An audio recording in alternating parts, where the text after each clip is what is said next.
All right, hello, friends. Welcome back to the Gaming Dad Fujo Podcast. This is episode number 5. I am Fujosevich, your host, former professional Hearthstone player, and current analytical chemist. And today we will be talking about some Dungeons and Dragons drama. How is that even possible? Some World of Warcraft. There's 2 interesting stories. And of course, we're going to be talking about the mini series The Last of Us. It is absolutely incredible. Let's get started. He's got no time to play video games. He's the gaming dad, Fujo. Nailed it. All right, and of course, as has become tradition, a little self-indulgent gaming dad update. We're trying to get back into Hearthstone, but can't really do it. Can't find any decks on Standard, can't find any decks on Wild that we're really interested in.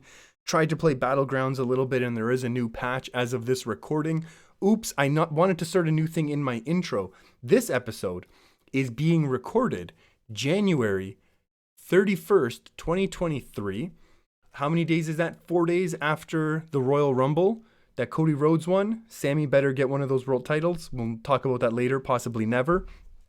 However, today was a beautiful -5 Celsius. Fahrenheit, what is that, 27-ish in Fahrenheit? I hope everyone's doing great. Like I said, we're gonna do that from now on at the beginning, but one take, that's the way we do it, as if we're streaming like we used to. Hearthstone, there's no decks that I'm liking on the ladder. Doesn't matter. I can't find anything. I have tons of dust because they have a new great refund policy where they keep nerfing cards and I just keep disenchanting things, and I have tons of dust. There's no decks I'm really interested in. Like I said, Battlegrounds, they have the new mechanic.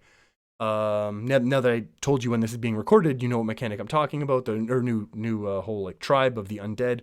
The reborn mechanic, it makes things too slow and basically everyone has to go undead. We know this is a very common thing in Hearthstone and Magic the Gathering and all sorts of these card games, and a lot of games. When a new thing is created or added, it needs to be strong because otherwise people won't like it, and if people don't like new things in the games that they're playing, they'll be less incentivized to continue playing them. So it's not really surprising that the undead tribe is very, very strong in Battlegrounds. I just think it's kind of boring when you have 450 reborns on both sides of the board.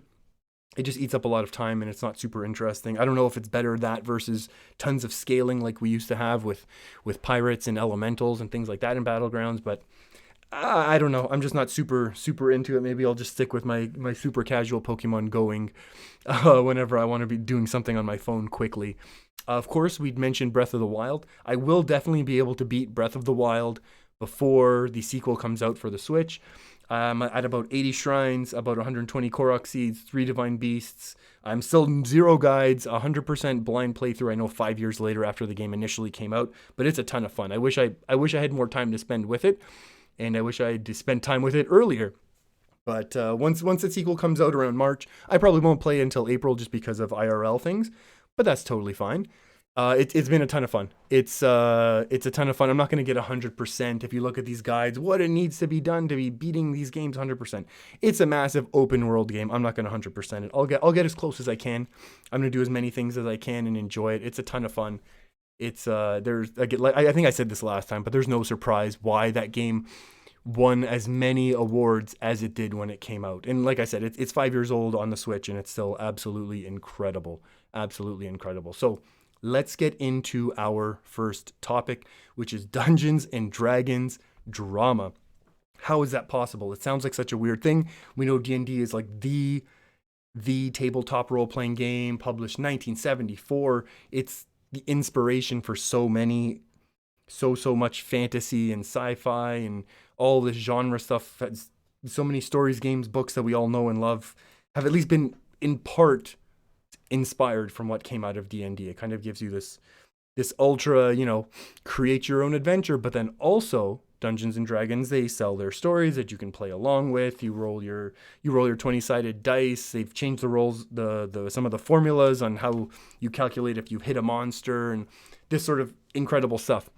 You sit around with a bunch of friends and you go on an adventure, and now they have these fancy little miniatures. Again, great way to monetize for Wizards of the Coast there. Formerly, what is it? TSR got bought out by Wizards of the Coast.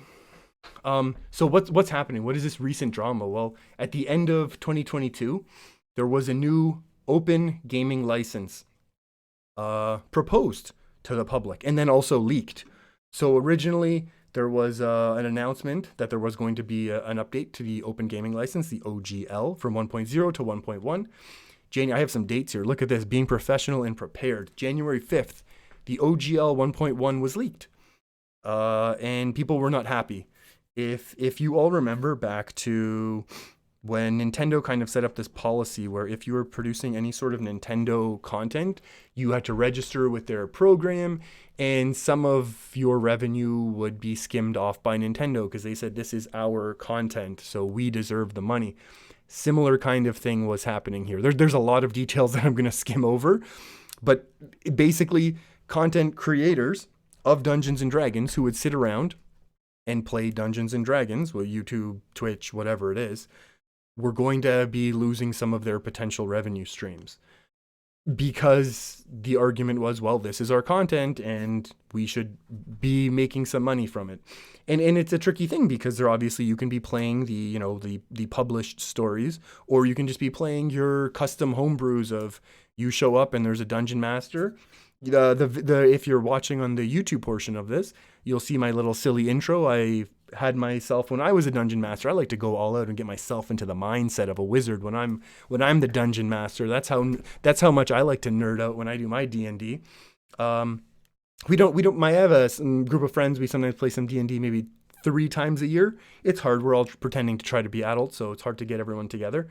But when people do get together, so like I said, sometimes they'll do their own custom stuff. Maybe they'll do the actual published, stuff that you pay for.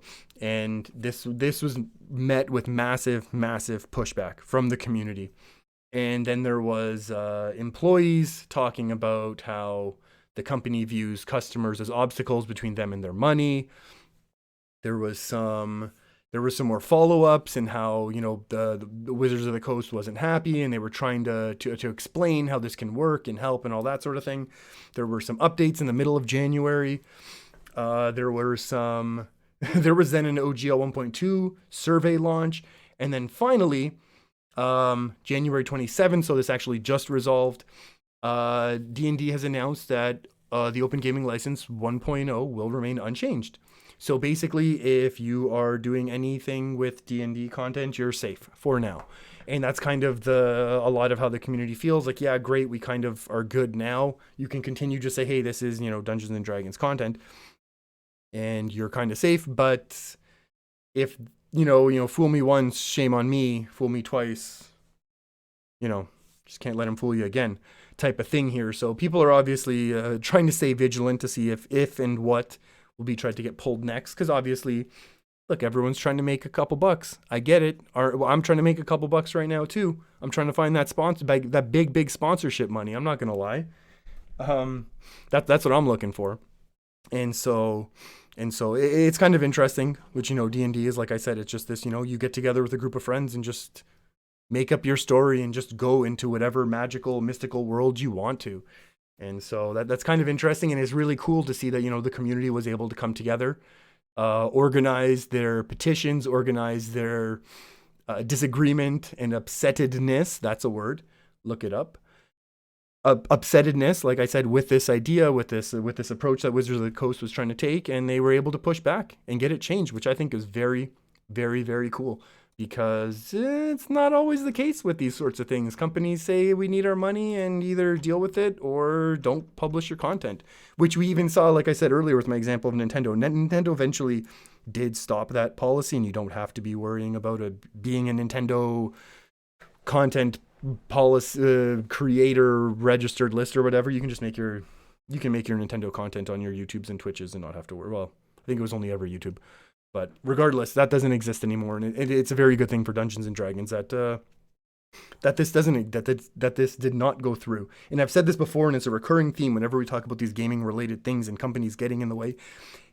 I understand, there's lost revenue potentially like that, but if there's more eyeballs on your product, don't you think that would incentivize more people to get more involved and potentially then become customers? I mean, that's how I got into Hearthstone. I started Hearthstone during the first after beta, but I was watching people play in beta. And I was like, this looks really, really cool and interesting and fun. And that's how I eventually got into it. And then, yeah, I've spent money. If you can go back, watch the streams of tons of silly videos of doing stuff. Yeah, like I spent money on it, and they got money because there were just groups of people who enjoyed the game, played the game, and made content about the game. And I think the same thing, I think more companies should be focusing on that aspect in order to get more potential revenue than trying to just milk a little bit of money from the already successful people making content from you should be proud of your game. You should be proud of whatever it is that you're doing, that people want it and like it so much that they're going to spend their time and energy making content to share with other people who then enjoy it. And you can see these massive numbers on viewing of a lot of this stuff. It's just silly that any company would ever go against free publicity, free marketing, free advertising, where normally you have to pay tons and tons of money. We're not going to talk about Super Bowl weekend, but we know there's obviously maybe advertising on Twitch isn't exactly the same as advertising for the Super Bowl in terms of money, but it's, there's money to be made there. And it's just, if it's people are going to do it for you for free, I say take it. But what do I know? I've never run a big business like that, right? Okay, next topic, The Last of Us on HBO. The miniseries, based on the game by Naughty Dog. So The Last of Us and The Last of Us 2, fantastic video games from what I've heard. I've never really played them. I've seen bits and pieces. They seem really cool. They seem very tense, very suspenseful. There's some little jump scare type of things, which I never love, but it's kind of a survival, kind of action-y, kind of sneaky, stealthy game. And it seems really cool, very, very story-driven, character-driven. Seems really, really interesting from that point. And now HBO picked up a series, and it looks absolutely incredible. I know I suggested in my house, I said, hey, there's this new video game adaptation miniseries. Maybe we should give it a try. Maybe we should watch it. And I was met with, well, okay, I guess, video game stuff. And then it started playing, and I was asked, who's producing this? And I said, HBO. And I just looked at me. They looked at me and then said, why didn't you just tell me this? Of course, if it's HBO, it's going to be high quality. Fujo, you've never suggested anything to me that's been HBO that has been a mess. And I said, I know. I'm sorry. Please forgive me. And of course I was forgiven because I just was. I was lucky that way. I was lucky that day. So this series, to me, drew me in right away, having never played the games. It was episode 1. I was drawn into the characters. You see this really, really interesting family dynamic. Then you get a whole bunch of tension. We're going to go with a bit of spoilers here, to be honest. I don't know how often I do these episodes, so it's okay. We'll talk a little bit about spoilers. And then you see Last of Us is a post-apocalyptic, zombie-ish, zombie pseudo world. And you kind of see the starts of this, and it's really, really tense. Obviously, like as the beginning of all of these post-apocalyptic transitions always are, and you're drawn in, and you're very sad at the end of episode 1 with Joel's daughter, and then episode 2, you kind of have this great world building and constant tension, and you're seeing that everything is a danger. Even these quarantine zones, they're a danger. The people in there are a danger. People running it are a danger. Trying to survive there is a danger. And then you kind of get introduced to this and one of the other main characters from the game. And again, generally people are pretty happy. From what I saw at that point, people were generally very happy with the movie staying true to the game. Episode 3 had the missus and I both crying on our couch as we're watching a night or 2 nights ago, whenever it was at this point. And it was very shocking. Not shocking in the fact that I wasn't expecting that story to be in the middle of this post-apocalyptic world. I was not expecting a beautiful love story to happen where people are just normally in these, zombie post-apocalyptic worlds, easy for me to say, just trying to survive. And you have this incredibly surprising, beautiful relationship form, and then people are growing together, and then you see the tension with the main characters, and you're seeing these super cool flashbacks back and forth when they've met, and then you see tensions with Joel and Bill and Frank, and it's super cool and it's interesting. And then you see Bill and Frank growing old together, and it's then you start thinking about your own mortality of like, oh my goodness, we're gonna get old and we're gonna have our own challenges, and then you realize, well, they're living in this ridiculous ridiculous world trying to survive where breaking down and becoming a burden really causes issues for your survival. And then you have this incredibly heartfelt, they even say it in the show, heartfelt romantic ending to that. And then you see our I guess our quote unquote main characters, Joel and Ellie, show up afterwards, and they see the note. And then again, so I thought, well, this was a beautiful, incredibly powerful episode. And then of course you go online and you see generally again. So from what I understand, I didn't play the games. Things changed in episode 3 from the way that things happen in the game, but generally people are happy. There was a little bit of review bombing, as you can see. There are definitely homophobic people out there who didn't like it and were scared and felt threatened by this episode for whatever reason. And you can very easily see, like, generally all the ratings are super high, a whole bunch of 1 out of 10s, which is just like, get over yourself. And the differences, however, from the show to the game, generally, from what I saw, very well received. They're because both Bill and Frank died. Spoilers. I already said there were going to be spoilers. I think at this point, if you're here, I'm sorry, but I said there were going to be spoilers like 3 minutes ago, so that's fine. Apparently, Bill's not supposed to go. He's supposed to have a great conversation with Ellie, which people kind of feel like, oh no, we missed this. But again, from what I saw, without knowing anything about the game, that was a beautiful story. So I'm totally cool with what happened. Being not knowing about the game, and from what I've seen, and I spoke to a couple people who have played the game, also love the story. Just the way it kind of like gives it gives the background apparently, and from one of the things that I also learned is the characters generally learned a lot of these backstories from reading notes, which really wouldn't work. You really wouldn't want your main characters walking around all day just reading notes to the screen. That's not going to be entertaining television. Seeing these flashbacks, which then intertwine with our main characters, fantastic way to do an adaptation. And overall, what we've seen, at least again from what I've heard, people I've spoken to online, staying very, very true to its source material. Why do more producers, Hollywood writers, executives not just stick to the source material when you have a great thing? Look at Lord of the Rings. The Lord of the Rings trilogy, beloved to this day. Harry Potter, there were some changes, but generally, guess what? Harry didn't kill Voldemort. They stuck with that. That was kind of important. You could have changed that stuff if you wanted. You could have changed a lot of stuff in those 2 examples I just gave. Why change them? You have great source material that is beloved. People are coming to see your great source material adapted to the screen. Stick with it. Watchmen, the movie, generally it was only like 7.5 hours long, and they had to cut out a whole bunch of stuff from it just to get it down to that time. We'll talk about this concept later. We'll give a lot of examples, a bunch that are upsetting. And I know some people, if you want to read the book, read the book. If you want to play the game, play the game. This is a perfect example of how you do an adaptation, which is true to the source material, the game, adapting it to TV. Fantastic. I'm super into this. I don't even know how many episodes there are of this season, but I'm going to be excited for everyone. And they already got picked up before episode 3 came out. They got picked up for season 2, and I'm super excited for that. And I cannot wait. And we'll be tuning in every Sunday or Monday, depending on when we have time, to be honest, because, like I said, trying our hardest to be adults here in this silly world. Okay, next story. There's 2 quick WoW stories.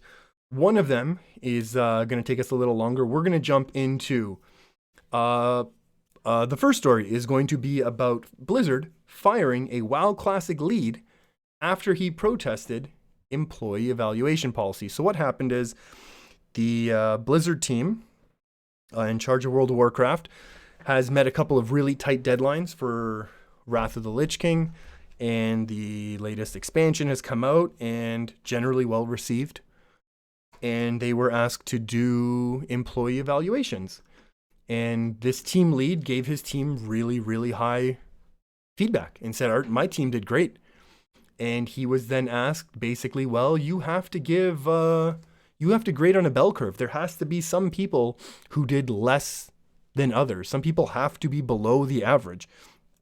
And this ended up in, basically protesting and refusing to do that and getting fired as a result. And now we're hoping that this person obviously will be able to land on their feet and find another job. Hopefully, that working at Blizzard team lead will have a little bit of weight on their resume, but it's just such a weird corporate policy. And I'm not one of these anti-work people. I think, sure, work reform, power to the people, all that sort of thing, 100%.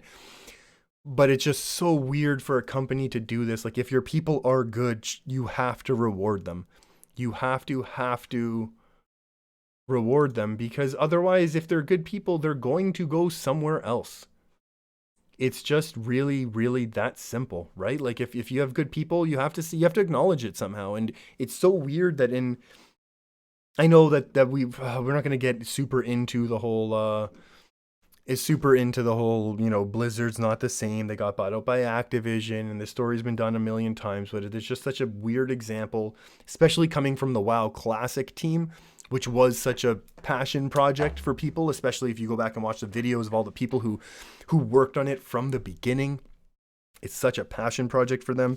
And then to be told you're working on your passion project for the past, I don't know how long Classic's been out now, 2 years, year and a half-ish.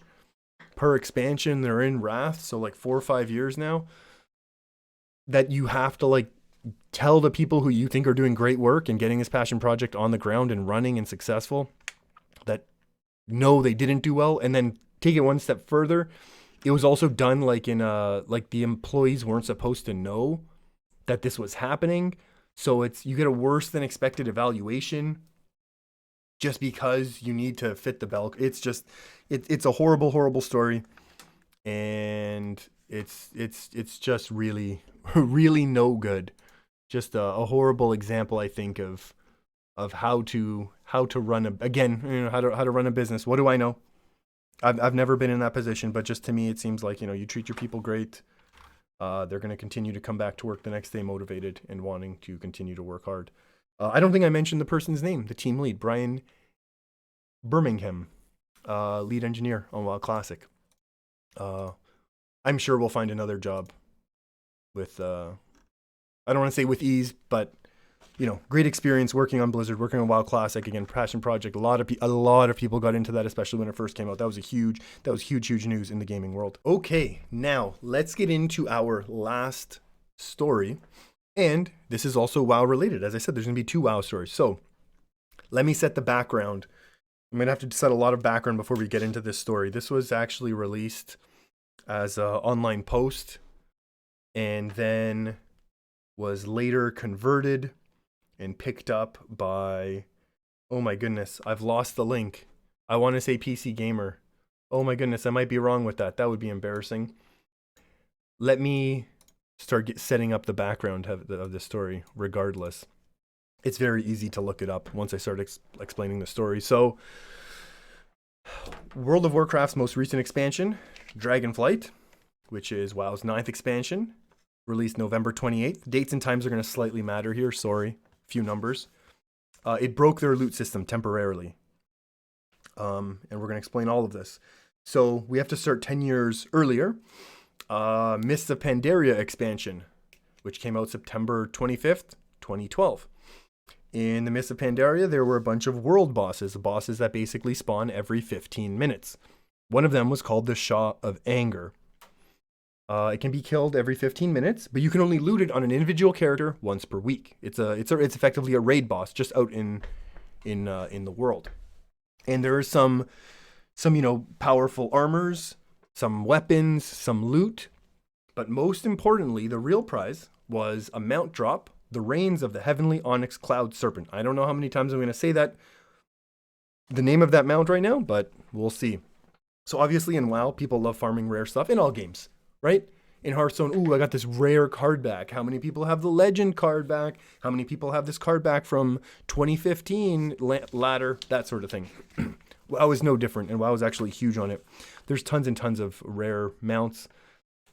And some people, some people love that. Some of these, a lot of these super rare mounts owned by less than 1% of the player base, people love to show off. Go look at this cool mount. No one has this. So the Shah has been farmed for the past 10 years. The Shah of Anger has been farmed for the last 10 years. To this current day. And what happened is that a few months into the Mists of Pandaria expansion, people realized to see that after 10 million people had reported looting the Shah of Anger. No one has gotten the mount. So people started making posts on the forum. Obviously, I mean, these are online internet gaming forums, so obviously very calm and respectful language. Especially, we're talking 2012, so let's be honest, that's not as bad as it used to be when I was growing up, but, you know, still awful. And people made enough noise, and eventually the mount started dropping. So maybe there was a little brokenness right at the beginning. It got fixed. So let's talk about how looting works in World of Warcraft and a lot of MMOs as a whole. Okay, you kill a mob. The game will internally roll a number between 1 and 100. Specifically, for the Shaw of Anger, if you roll between 1 and 59, you get gold and nothing else. If you roll between 60 and 100, you get marked as receiving a piece of loot specific to your class. So a mage doesn't get something for a warrior, you know, that sort of thing. And then you have to go to a separate table and roll in there. On the second table, the Heavenly Onyx Cloud Serpent is super low percentage drop. So you already have to hit the 40%, which is 60 to 100, and then go to the second one. So it's very, very low. Basically, people realize that when they did enough math with, again, thousands and millions of people reporting their loot, to get this mount is somewhere between 0.02 and 0.01% drop rate, meaning on average, one mount will drop every 7,500 kills. The lowest drop rate in the game. So we jump now to September 2022. The Dragonflight, the current expansion, is in beta. And people are going on their beta looking at the new stuff. Oh, let me play this new class. Let me check out this new raid. Let me check out this new instance, this new battleground, whatever the heck is going on. One character who posted by the name of, where is this? Gibbles 2020. Posted online saying, hey, I just got the mount to drop on the beta servers. Now the beta servers go and disappear after once the real expansion comes out. It's just temporary characters. So everyone, you know, this is actually lots of laughing in solidarity. But then someone else posted afterwards named Beden and said, you know what? Same thing happened to me. I also got the mount. That's weird. And obviously people just chalk this up to being a fluke. What are the chances? Okay. Good night. People forgot about it. November 15th, 2022, Dragonflight goes live at 6:15. People start leveling there's a new class, race, Dracathir. And it takes about an hour. They have a starting zone. Then they can actually go out into the world. So at about 7:15, Dracathir are entering the WoW main continents. 7:20 Eastern, times are approximated in the article, as you can imagine. The Shaw of Anger dies as it has every 15 minutes for the past 10 years. One Dracathir, who for some reason went to the Shaw of Anger there for some reason right away, gets the mount. Lots of cheers, a bit of salt, because people are like, hey, I've been farming this for 10 years and this new character gets it. Fine. 7:35. The Shaw of Anger dies, as it has done every 15 minutes for 10 years. And another lone Dracathir is present and gets the Heavenly Onyx Cloud Serpent. Pretty quickly, there are some farming guilds and farming discords and things like that. People start discussing what might be going on. Especially because there are these people who will park multiple characters. Like I said, it's only one character per week can get this loot opportunity. So people will have multiple characters that all they do is log on once a week, take out the Shaw of Anger, no mount, log off, log on to the next one, log on to character 2. Shaw of Anger, no mount, log off, log on to character 3. And they just do that. And so again, there are people who will just sit there quite regularly in these farming groups, farming guilds and discords, and be chatting about this. So it's starting to get noticed. 7:50 now, Eastern Standard Time. The Shaw of Anger dies, as he has done every 15 minutes for 10 years. And 5 Dracathir are there. Only 2 of them get the mount. Quick math, people are thinking about 40%. 8:05 p.m. Eastern. The Shaw of Anger dies, as it has done every 15 minutes for 10 years. There are now 20 Dracathir present. 6 get mounts. A little bit more quick math. A little less than 40%. That's fine. So we have to then try and understand what's happening. Why are these Dracathir getting it at such an alarmingly high rate if it's supposed to statistically take 7,500 and all these Dracathir are getting it right away? So let's go talk about what happens here when you kill the Shaw of Anger. The game rolls a number between 1 to 100. If you get 1 through 59, nothing happens, you get gold, you're done for the week. If the game rolls 60 to 100, you go to the second table, which remember I said is class specific. Well, I also said that there's this new class called Drakthir. And what happens if Blizzard hard-coded the class tables, but forgot to add one for the Drakthir? And the only thing that gets by default added to every class table is then the super, super rare Heavenly Onyx Cloud Serpent. If the game says you must receive something from Table 2, and Table 2 only has this super rare mount, then you're getting the mount. 9:35 p.m. Eastern. The Shaw of Anger dies, as it has done every 15 minutes for 10 years. 40 Drakthir are there. Because of the way that the Drakthir work, they start such high level, you can only have one per server. So basically all the Drakthir who don't get it, at this point are just sitting down, logging out, deleting, starting over. 1:01 a.m. Eastern Standard Time. That just 3 hours later from where we started here. Wowhead, which is an online website, covers all things WoW, posts an article about a potential loot issue for this mount. 1:20 a.m. Eastern Standard Time. The Shaw of Anger dies, as it has every 15 minutes for 10 years. And there are hundreds, if not thousands, of Drakthir present. And every single Drakthir present receives 38 gold. No mount. Blizzard went in, saw the post, saw what was happening, and fixed it basically immediately. You can see that 1:01, the post went live on Wowhead, and the 1:20 Shaw of Anger kill resulted with no mounts. 19 minutes took them to fix this, to figure it out and fix it. A lot of people, the news, by the time people wake up the next day, the news is already spread online. People, of course, react very calmly. There are threats to quit, calling BS, anger, frustration. How do new players get this? I've been farming for a decade. November 16th, 2022, Blizzard releases a hotfix, including a note saying in it, they always have their patch notes. We know we love patch notes around here. The drop chances for a whole bunch of mounts increased greatly. 1:10-15 p.m. People figure out, after the Shaw of Anger dies, as he has done every 15 minutes for 10 years, drop rate's about 1%. I really, really love that story. It's super cool for WoW, which we know I love, and I wish I had more time. And if I did, I'd get into WoW Classic Hardcore, which we'll talk about another time or maybe never. But it's just super cool to see how simple things can get broken. And then again, like you see this spread online. And again, if you weren't online in those first couple hours, you missed that opportunity, which stinks. But at the same time, it's super, super cool, even to look back now, months later, at what happened. I think it's incredible. And I think that's going to be it for today. We're going to end there. This already ran way longer than I was expecting. It's been a while. I didn't think I would talk this much. I know my throat's definitely getting dry. I want to thank everyone for stopping by. By the time this goes live, this one's going live on YouTube, but we are setting up with a proper, quote unquote, proper podcast hosting service. So we're going to be able to be found wherever you find your podcasts very, very soon from today's posting date on YouTube. This will also be posted on some podcast hosting service. So this might sound weird to you at that point, but that's okay. I am going to set up a live stream on YouTube towards the end of March. It's been way too long. I just want to just pop on and say hi. I'll got like 2 or 3 hours so we can see if some of our old friends can come by and make some new friends as well.